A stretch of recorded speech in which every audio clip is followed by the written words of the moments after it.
and welcome back to episode 8 of Strengthen Your Walk with me, Dr. Mary Neal. At the end of the last episode, I was standing at the final threshold between death and eternal life. I'd been there for what seemed like many hours and came to understand many truths about God's promises and the divine order of the universe. Eventually, I was told it wasn't my time, that I had more work to do on earth, and that I had to return to my body. Now, I had every reason to run back to my body because on earth, I had a great life. I had a wonderful husband. I had 4 young children who I loved more than anything. I had a great job, but I didn't run. In fact, I had no intention of returning to earth because I was savoring the purity and intensity of God's love.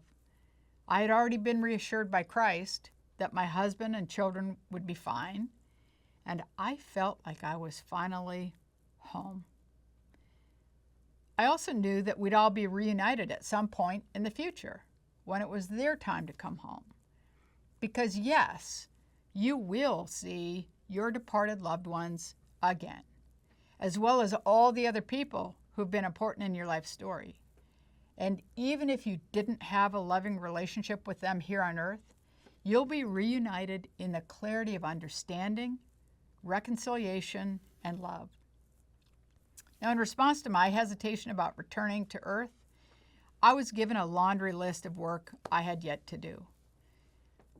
Nothing on that list was something I wanted to do or felt equipped to do.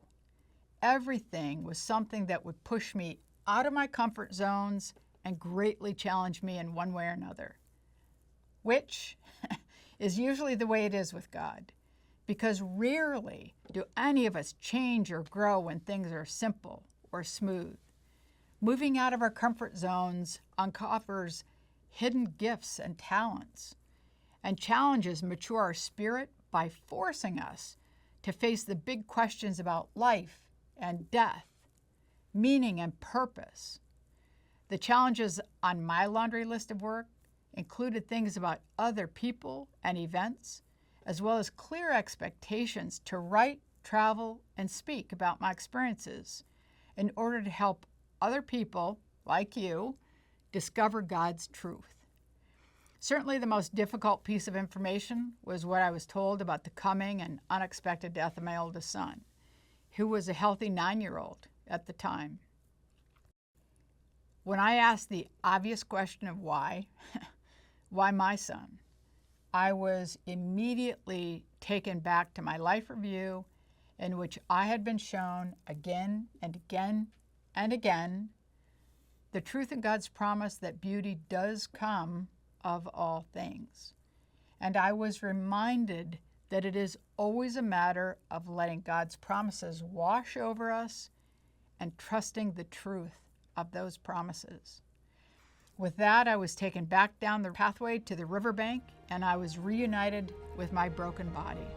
Thanks for listening today, and I'll continue to chat about my experience on the river during the next episode of Strengthen Your Walk.